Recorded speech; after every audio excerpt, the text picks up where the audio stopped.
We're about to go through the fastest period of technological growth and adoption in all recorded human history in the next 5 to 10 years, and nobody is prepared for it. Humans are simple creatures. We think in linear terms. We can't understand exponentiality. It's just not something that suits our brain. Bitcoin starts the whole process, and then everybody realizes this business model of tokens, network effects, and all of the technological benefits work for almost everything. And that's the rise of NFTs, that's the rise of DeFi, that's the rise of social tokens, that's the rise of so much that's all going on so fast it's hard to keep up. I would guess if you speak to most people in the public and say, is crypto bigger than the internet? Even investors, they probably say bigger than the internet. I mean, that's the biggest thing ever, the adoption of the internet, but it's not, right? This is like a hypercharged new version of the internet. I don't know how big this is going to be, but it's a lot bigger than anybody thinks it is. When I was in the city back in the late 80s, we had something called the Big Bang, where investment banks and commercial banks were allowed to be the same thing again. This is that moment. There's another Big Bang, but it's the entire architecture of the financial system that's about to happen. They all know it's coming, and they're all working on it. This is a whole different way of looking at things. The computers are coming after your job. Understand that. Understand multiple streams of income. Embrace this new future, crypto, stuff like this. There is an opportunity here.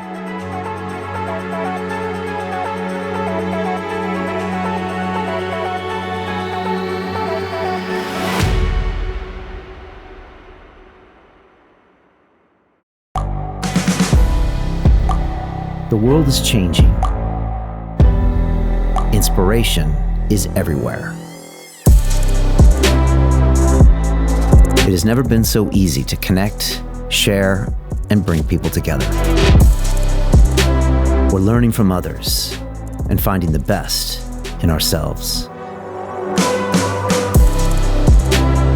Challenging our beliefs. Sharing our vulnerability.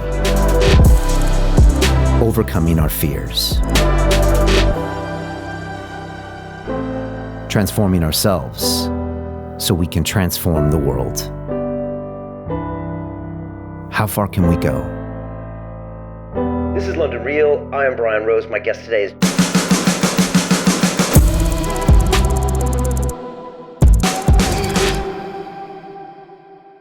This is London Real. I am Brian Rose. My guest today is Raoul Pal, the British educator, investment strategist, broadcaster, and entrepreneur. In 1997, you became the head of European hedge fund sales at Goldman Sachs before becoming a portfolio manager at GLG Partners, one of the largest hedge funds in the world.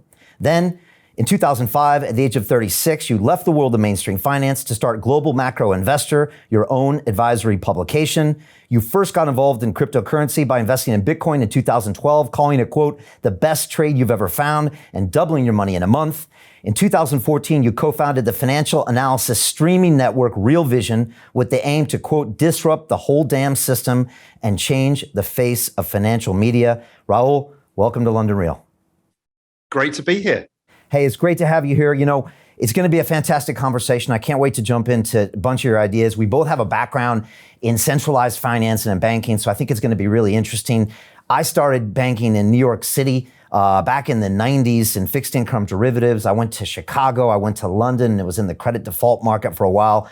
But 10 years ago, I got jaded. I started broadcasting London Real, but we weren't just doing finance, we were doing all sorts of different things. But funny enough, Raoul, we dipped our toes into crypto over the years because it was current. So I had Max Kaiser here back in 2013, screaming at the top of his lungs. I had Andreas Antonopoulos here in 2015. Then he came back in 17. Then he came back in 19, Raoul. And he was talking about the Internet of Money, the future, you know, but we couldn't see it happening yet. So it was kind of weird. You know, he was talking about it, but it wasn't there yet. Then last year, we got really busy fighting for freedom of speech, went head to head with YouTube. This year, we ran to be mayor of London. And then after all that was over, I looked at the DeFi space and I was like, what is going on here? I've never seen this rate of innovation, this rate of adoption. And again, I was in the .com startup in New York City as a CFO. And I was like, I gotta be involved in this. There's something special happening here. And so we just decided to go all in. I started the DeFi Academy. We got hundreds of students going through and just trying to get involved in this market. I find it super exciting. And I want to get your thoughts on it. Your video from back in April 30th of this year called Raoul Pal's Introduction to the Exponential Age, it's got over 1 million views. And I encourage everybody to watch it because, Raoul, I think you were channeling some kind of higher energy on that day. I mean, like, I don't know, but for 90 minutes, you were flowing and you were dropping some terms I'd never heard before. Things like pristine collateral, being irresponsibly long, crypto being call options on the future. And maybe we start with you talking about this exponential age because, Raoul, you felt almost like you had surprised yourself. Like you already knew this market was big, but it felt to me like you were saying, wow, this is maybe even bigger than I thought it was. So tell me, first of all, am I wrong on some of those observations of you? And maybe you can walk us through this concept of the exponential age. Yeah, this whole thing, the more time I spend on it, the whole crypto space, and the same is happening with technology at the same time, which is what the exponential age thesis is built on. Is like, we're about to go through the fastest period of technological growth and adoption in all recorded human history in the next 5 to 10 years. And nobody is prepared for it. Humans are simple creatures. We think in linear terms. We can't understand exponentiality. It's just not something that suits our brains. But let me explain what's going on in crypto, because that's our focus for today a lot, is the internet between 1990 and 2000 grew at it. That's the fastest period of growth for the internet because it went from zero or from low numbers to larger numbers. That period, the internet grew at 63% a year. It was the fastest adoption of any technology in all recorded human history, much faster than the mobile phone that came before it and the telephone that came before it. These are network businesses, and I'll come on to that in a bit because it's a really important concept. So, okay, how's crypto doing? Crypto's growing at 113% a year. It's the same number of users as the internet had in 97, just before you decided to leave the world of finance and jump headfirst into it. People told you, oh my God, the dot-com crash, it was a disaster. Well, it wasn't, because out of that came Facebook, Amazon, Google. I mean, you name it. It was the start. It wasn't the end. So we're growing at 113% a year. So this is double the fastest adoption of any technology in all recorded history. Okay, that is exponential growth. So we're at about 140 million users as of today of crypto worldwide. If you lower the rate of growth to 83%, to be slightly conservative, you're at 1 billion people by 2024. That's 3 years. It's like, okay, I can't get my head around this, but that's how fast it's growing. And it gets you to about 3.5 billion by about 2027. So basically, you're going to get to half of the world by the end of this decade. So that is truly extraordinary. What is that? What is this adoption? The adoption is a network of money and all of finance. In fact, it's a network of value that sits above the internet, that connects all of this digital world into a way that the value is transferable, storable, ownable, recordable. And we'll get onto a lot of this stuff later, but this is the world of everything from Bitcoin, which was really clever. Why Bitcoin was a big breakthrough was because we had developed a new business model that mobile phones had brought and stuff like that. These are network models. It was, in fact, a guy called Metcalfe, or Metcalfe's law, which is you value a network according to the number of users and the kind of interconnectedness they have with each other. And that was mobile phone companies. If you had all of the mobile phone networks in the world added together, right, you got a multiple $trillion business. We just don't think of it that way because it's fragmented. Then you had the network business models of Facebook, where they started, and Google and Twitter and Reddit and you name it. They started using behavioral economics combined with this data and creating a network of people that were incentivized to post more, share more, like more, do things more. Now, for us as users of those networks, we got the benefit of finding our old school friends and keeping in contact with your cousin and all the stuff that we use social networks for. The shareholders got rich. We didn't. In fact, they took the economics from us. They monetized our eyeballs and our attention. Then comes Bitcoin in 2008. So, and you've got something super powerful, because what you've got is a network where the users of the network have Bitcoin. The value of the network is Bitcoin. So it becomes a network like no other, with all behavioral incentives aligned, where everybody is incentivized to grow the network. This is why it grows so fast. So Bitcoin starts the whole process, and then everybody realizes this business model of tokens, network effects, and all of the technological benefits work for almost everything. And that's the rise of NFTs, that's the rise of DeFi, that's the rise of social tokens, that's the rise of so much that's all going on so fast it's hard to keep up with. So that was a long answer to your short question. Yeah, and it's funny because right before I sat down here, I wrote myself a question to ask you, is this bigger than the internet? And funny enough, you answered it without me even asking you, but I would guess if you speak to most people in the public and say, is crypto bigger than the internet? Even investors, they probably say bigger than the internet. I mean, that's the biggest thing ever, the adoption of the internet, but it's not, right? Is it bigger than the internet? No, not in term. I don't know. They're really the same thing. This is like a hypercharged new version of the internet. But if you think about as investors, the internet was something that you had to make the right bet. Was it going to be Oracle? Was it going to be Juniper? Who was the right player? How did you make the money? It wasn't as easy. This is actually pretty easy in many respects because you've got Bitcoin, which is a monetary network. You've got Ethereum, which is basically a platform for all of this. And then you've got a bunch of other things that you can invest in. But the whole space is moving in size, and it's much easier investable than, let's say, the NASDAQ was in the past. You didn't quite capture the value of the internet because this is global. When you bought, Juniper Networks back in 2000, that was a US firm. Yes, it was global, but you weren't capturing the global value of the internet. You had to go and buy a share in all of the internet firms. Here, one thing fits all. I mean, it is amazing. And I don't know how big this is going to be, but it's a lot bigger than anybody thinks it is. Literally anybody.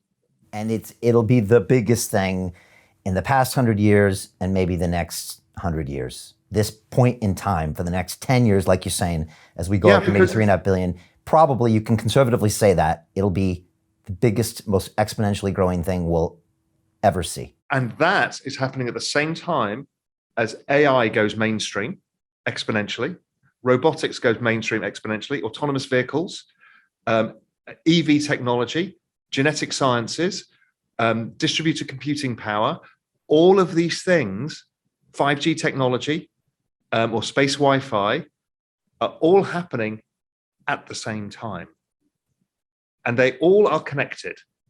And they're all driven by networks. So it's kind of hold on to your hat. Humanity's not dealt with anything like this before, and it's not going to be easy. You see it all over social media. There's a fear of the future from some because their value system's changing. It was gold and value investing. It was bonds, and it was, that's what I know and that's what I'm comfortable with. Somebody's telling me this internet money is the future of everything. I don't want to know, and then it becomes anger and resentment, and I don't think that's going to go away for a while. I think people are going to be it's going to be very unsettling, this whole period, but incredibly rewarding. Yeah. I mean, you have a background in centralized finance. You worked in a bank. I worked in a bank. And, maybe we just talk about this right now. I mean, I got a text message from NatWest last week that said, to protect you and your money, we're going to restrict you from being allowed credit and debit payments to Binance. And I thought, well, that's very nice of you. You've never sent me a text like that in the past. And that was an interesting reaction to a centralized financial institution to this world of DeFi. What do you see the banks doing? I'm sure you still know lots of people inside the banking world. Do you see them as just part of the innovator's dilemma? This is something that always happens in disruption. Do you think they're going to hold on much longer because they're kind of ingrained in the whole government and financial system? Do you look at them as the bad guy, the good guy, or is this just a process? There's a lot at stake. A lot. A lot at stake. Yeah. I don't think NatWest, having worked there in the past, they're not brave enough to make this decision. What they're terrified of is the regulator coming after them. They They're not thinking yet of Binance as a competitor. We need to stop them. So I don't think that's happening. I think what is happening is the regulators are far behind. We know they want to regulate, but we don't know how. And nobody wants retroactive fines. All the banks are fed up with that because they've been paying fines since 2008, and that hasn't stopped. So they're terrified. The regulators are terrified because there is a lot at stake, because suddenly there is a decentralized financial system that is probably broader than finance alone. It's the value of money, the value, it's the internet of value, and they don't know what to do. How on earth do you regulate it when you have things like DAOs and decentralized exchanges that don't exist? What do you do? All you can regulate is your on-ramps and off-ramps. So they need to figure that out fast. And the central bank digital currencies is their answer to this, because then you know what connects with what. Right now, if not, it's too difficult for them. So everybody's scared. The regulators know where the world is going, I believe. I don't think they're stupid, and I don't think they're going to stop it. I think they just want to slow it down so they get a chance. Because what are governments actually interested in? They're interested in taxes. And that's even what KYC AML is about too. It's really just tax collection. You know, a smaller black market economy, bigger tax collection. And having just gone through this period of excessive government spending over the pandemic and beforehand for the last decade and a bit, they need to raise taxes. So they just want it within their web. They don't want to lose the power of currency themselves, which is what the central bank digital currency is doing, is trying to stop them losing currency, but they're probably going to have to share it, and they're going to have to share power. And this world is going to evolve outside of their sphere of influence, and there's not a lot they can do about it. So I think there is the dilemma is everybody knows they're being disrupted, including the BIS, the IMF, the ECB, all of the central banks, all of the main governments. They're not stupid, and they don't really know what to do. There is a sense of arrogance, which all of us in the crypto markets sees as their sign of weakness. Is the arrogance, is the non-acceptance of what is really going on, and that usually means they'll probably move too late, because they're still trying to regulate, the simple things like exchanges. Meanwhile, DeFi's exploded, and then they get onto DeFi in 4 years' time, and NFTs are now the biggest thing in the world. There's no way they can deal with this pace of innovation. The sheer number of people at an entrepreneurial level that are involved in this is like nothing I've ever seen before. It's more than I saw with the internet. It's huge. Now, to go back to the question about, okay, what are my colleagues in the investment banking world? Well, that's entirely different. The investment banks smell money, and they want to control the flow of it. Not in terms of centralizing money, but there's money to be made from their customers who want access to it. So they too are scared of the regulators, but they're pushing forward faster. So Goldman has trading in derivatives in this stuff, JP Morgan, everything else. And they're all moving this way because they know it's coming. They also know in the end, and the regulators know, that everything is about to be tokenized, the entire industry, because you get T0 settlement, instantaneous settlement of any transaction for any financial instrument in the world if you tokenize it. Question is what blockchain does it go on? And the answer is it's not going to be a centralized blockchain, because they can't innovate fast enough, because nobody can hire enough developers. So it's going to go to the private sector. Like we saw the European Investment Bank launched a bond on Ethereum to test. So there is this world. We don't know what it's going to look like, but it's like when I was in the city back in the late 80s, we had something called the Big Bang, where investment banks and commercial banks were allowed to be the same thing again. And this is that moment. There's another Big Bang, but it's the entire architecture of the financial system that's about to happen. They all know it's coming, and they're all working on it. Yeah, and like you said, if the customers keep calling, and if they want the exposure, your best banker at Goldman and JP Morgan, I mean, they're going to find a way to get them access. They're going to find a way to do it. They're going to find a way to make money. But then there's that whole issue of regulation. Do you think that there will be a point where a government, whether the US government or Bank of England or someone else, is able to slow down the pace of growth, to just pull a massive restriction? Or do you think that this really is unstoppable, that it won't be able to pull it back 30%? Well, China's kind of doing it now, until they get their stuff sorted out with their central bank digital currency. Again, I don't think their intent is to get rid of Bitcoin. It's to clean it up. They've got wild speculation going on. They've got a problem with their private sector shadow lending markets anyway, and crypto's being used for it. Also, they've got a problem with money going offshore. So they're just trying to just say, right, stop everybody. We want to get this organized so we can deal with it. I think we will see that periodically. We haven't seen it in DeFi, but that's coming. Because there's no disclosure of risks and stuff like that. Now, the question is, I saw Gary Gensler yesterday, the new head of the SEC, talking about risk. And I'm struggling to see why. We understand there's a lot of scams in the space and there needs to be a hurdle, but why should somebody restrict somebody from the opportunity to make money? In the US, you have this term accredited investor. So I'm an accredited investor, so I get to do anything I want to make as much money as I want and lose as much money as I want. But somebody else is not allowed to. So you're perpetuating the 99% versus the 1%, even though you're trying to do the right thing. We need to change this. Now, we've seen some of the rules on crowdfunding change. We've seen some of the rules on who can invest in startups. Most cryptocurrencies are basically real-time mark-to-market venture capital bets. We just need to teach people how to take risk, not stop them taking risk. And humans are gamblers. If they want to gamble, they will gamble. They'll gamble on the horses, they'll gamble on the football, they'll gamble on anything. So if you think that by regulating who can invest in cryptocurrencies, you're not going to stop gambling, you're going to stop gambling in crypto, they'll just go somewhere else. It's ludicrous. So they need a better understanding really of what is going on. And it's hard because it's engaging young people at scale.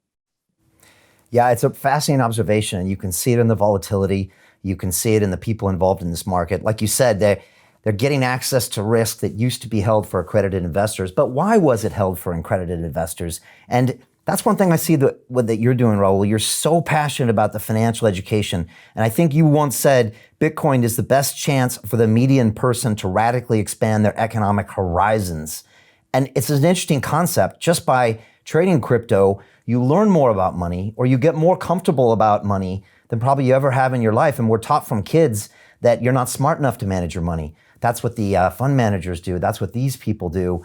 And this is a way to have a real relationship with your money in a way where a conspiracy theorist would say, okay, the governments and the banks don't want you to. But regardless of the motivations, it's been something that's been missing in the past. But crypto changes all of that, right?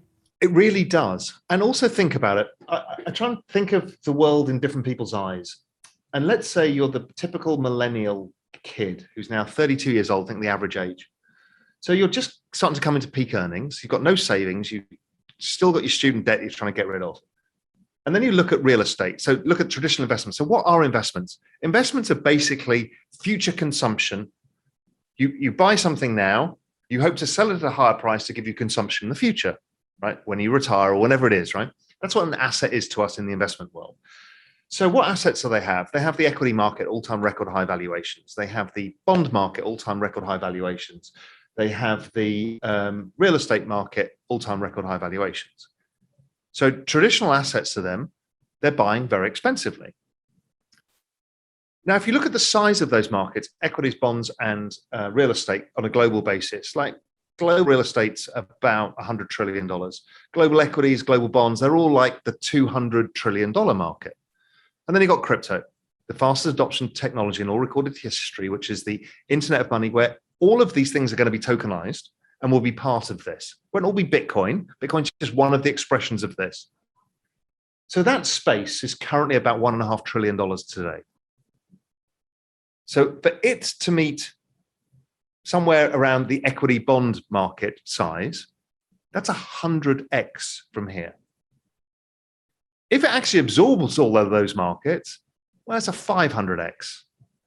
So 100x, you, me, Nobody in history, anybody has ever been given a whole asset class, an entire asset class that can go up 100x to $200 trillion. So, and it fractionalizes. So it doesn't matter whether you earn £20,000 a year or you earn £200,000 a year. You can both put 10% of your income in it because it's fractional. So now you're on the same playing field. Okay, that gets interesting. So we can all have the same percentage in Bitcoin, but then it's going to get more interesting because, like, if you've got an apartment in number 1 Hyde Park, that thing costs £200 million out of all of our reach. But the guy who owns it probably bought it for 100 million. He's made 100%. He's made 100 million. But we can't. And the average apartment in the outskirts of London hasn't gone up as much. So how do we make the money? Well, we're going to tokenize real estate too. Because then maybe out of one of those fancy buildings, one of those apartments gets tokenized. So you can put in 10% of your net worth into it, and I can put in 5% of my net worth, and somebody else can put in 50% of their net worth. And because it's fractional and it's tokenized, we all get to participate without it just being the rich get richer. Fascinating. So there's a lot coming. And so those millennials are looking, even if they don't have a financial background, they're looking at, like you said, these other asset classes, and they all seem at their peak. And then they see something that potentially could grow 100x to 500x, and they have access to it. And it's native on social media. There is crowdsourcing of information, the quality of information that's out there. Yes, there's a lot of noise, but the quality of information, the people who are trying to help in this space on Twitter, on Reddit, and all of these forums is extraordinary, even on TikTok. So people are trying to help you because of network effects. Means if you bring more people into the network, it goes up in value. And also people passionately believe in the point of this thing. So it is engaging young people, because also all of those millennials grew up in 9/11, 2008, and now the pandemic. They have no trust in institutions. They trust institutions implicitly in some ways, but finance is the big one that they don't, because their parents lost their houses and jobs. And so when you're seeing an opportunity that is social media in nature, that's native to the internet, that they understand and live in, that offers them huge potential reward, and they can stick it to the man, well, kind of gets interesting. Right. And then that's probably why you see this exponential option on the back of it. And the way you kind of opened this broadcast out with that incredible explanation where, yeah, you had Facebook and you had this whole information layer here, but you never had the value layer, and you never had a value layer that was peer-to-peer and controlled by that peer group, which then leads to the adoption and the growth. And it's an incredible way of visualizing what's happening here. And I worry I'm in a bubble here, Raoul, that I keep talking to people like you and Michael Saylor and, CEOs of Aave and Charles Hoskinson, and everyone's telling me this, but when you say it, it just seems so clear to me. Well, I go and have to head check myself, right? Because we're all in this space, we can get each other fired up. But I just use that adoption curve, right? If networks are valued in a certain way, then let's just go back to first principles. Okay, how is this network growing? What is going to derail that? Is bad news about Tether going to derail that? Highly unlikely. Is regulation going to slow it down? Well, I think regulation speeds up adoption, because then NatWest won't be saying, oh, don't use Binance. They're like, okay, fine, you do what you want. Here's the rules. So it's very difficult to find a world where adoption goes down. And at this pace of adoption, it feels very difficult indeed. So I just try to first principles, keep out of all of this, because everything sounds amazing. And we don't know what's going to go to zero and what's going to go exponential. But generally, it's that network adoption model. That's the truth.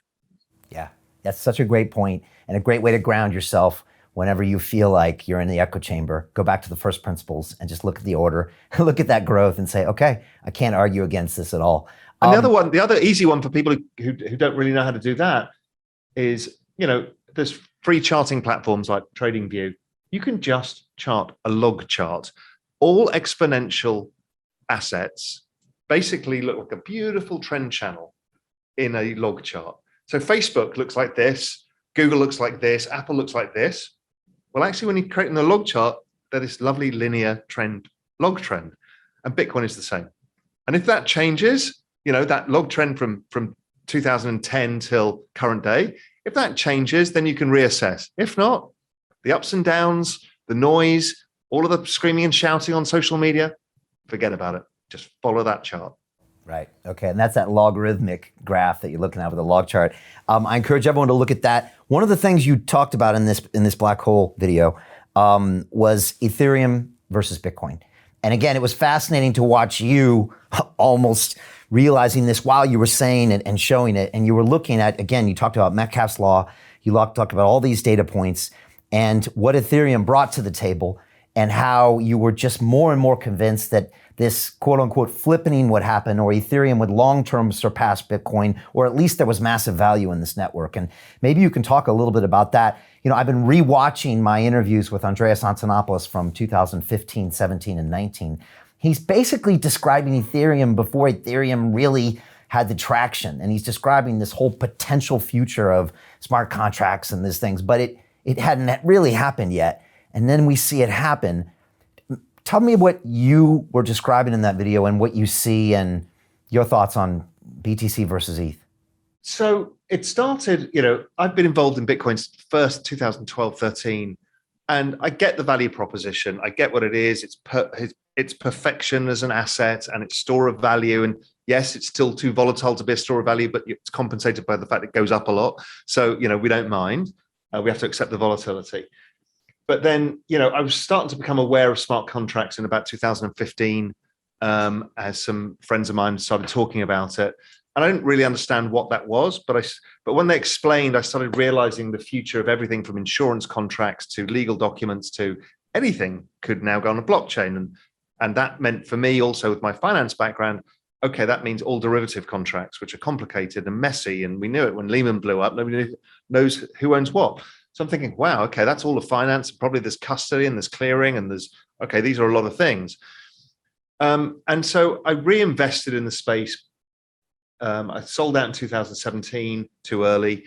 I then bought again in 2020 because the macro and crypto come to this point where it was like marriage made in heaven. The chart pattern was perfect. The government's going to print massive amounts of money. The financial system is going to be under massive strain, and Bitcoin is going to come this shining light. And that's exactly how it played out. So I was heavily invested, in fact, 100% of my liquid net worth in this, which is why irresponsibly long was the terminology. Although I didn't use leverage, so it wasn't that irresponsible. And I've got income and other stuff, but anyway, so there was That's quite a lot. You're all in. You really are all in. I'm all in. And then I started looking at the chart because I love a chart of Ethereum versus Bitcoin. And I'm thinking, this looks like it's basing. This looks like it's going to break out. And this is how I do a lot of my macro thinking. I start with a chart, think, why is it telling me that?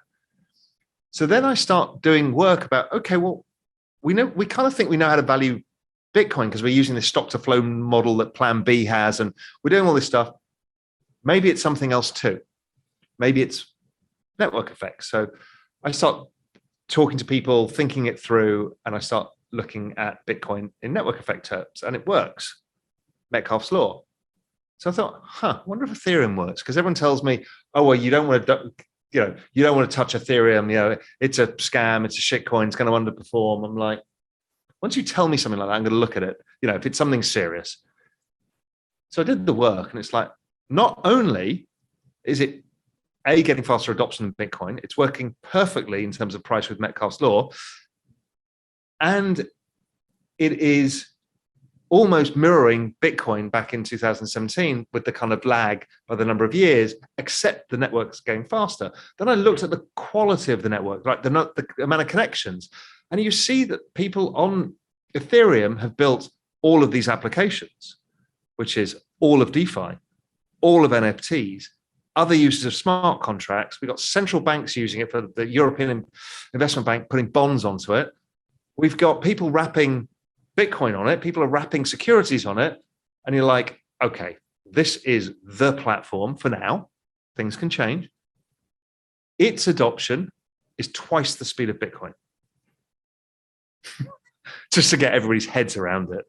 I mean, so the probability of Ethereum going up dramatically in price because of that alone is very high. Then cut to tomorrow. So after this interview, once everybody sees it, we'll have implemented EIP 1559. What that basically does is Ethereum got quite expensive to use because gas fees. Well, what they're going to do with fees is they're going to start burning Ethereum, which is basically like a share buyback, which makes it rarer.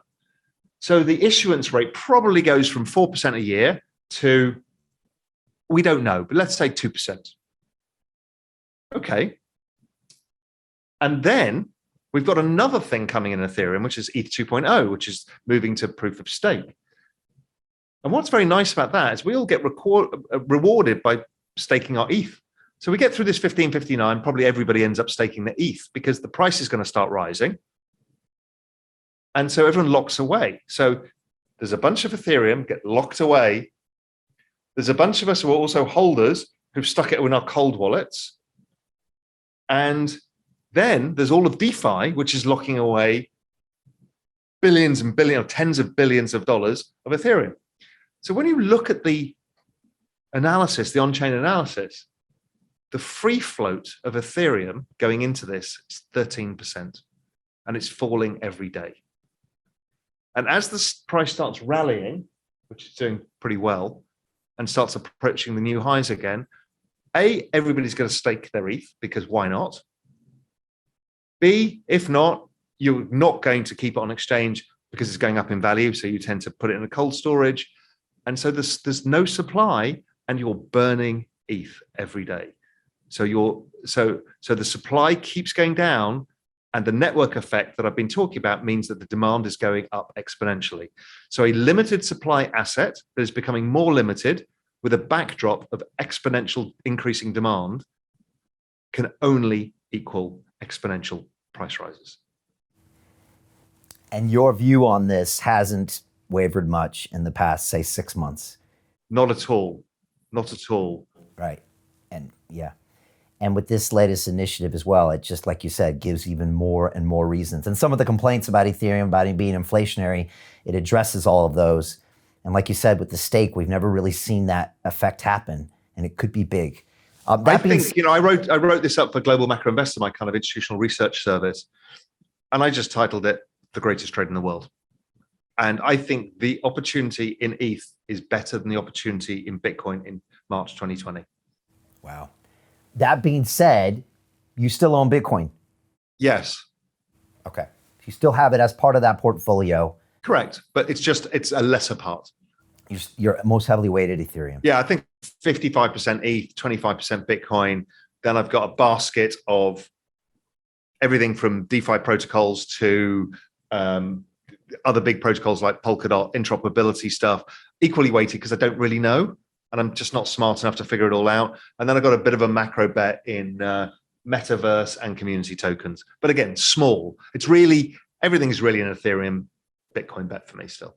Okay. Look, while we're here now, let's talk about a couple of those things you mentioned. And the only thing that maybe we can see competing, if you will, with Ethereum.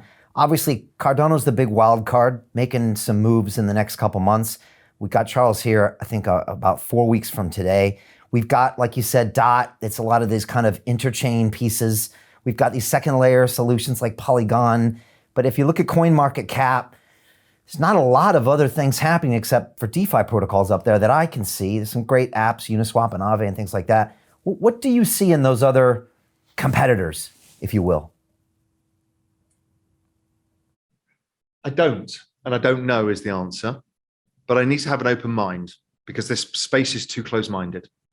The space is because you're rewarded to be tribal and back the only one true thing, true asset. As investors, we need to be careful of that bias. So I don't know. So some very smart people that I know say, listen, Polkadot is a really serious project and this could do this, Filecoin or, there's a bunch of things that people say, listen, you don't really understand the use case yet. And probably in 3 years' time, we'll be talking more about it. So I kind of, So yeah, okay, I'll keep an open mind. I have an open enough mind that I even own Doge. And the reason being is, simply put, if the world is network effects, you've got a lot of retail owners, but there's no network because it's not being used. But then you've got Elon Musk telling you, hey, I want to build on this. Why? Well, because he's got all these users, right? He can now raise infinite capital if he becomes, the core side, the other side of the network equation. Mark Cuban started accepting Doge because he realized it's a social thing.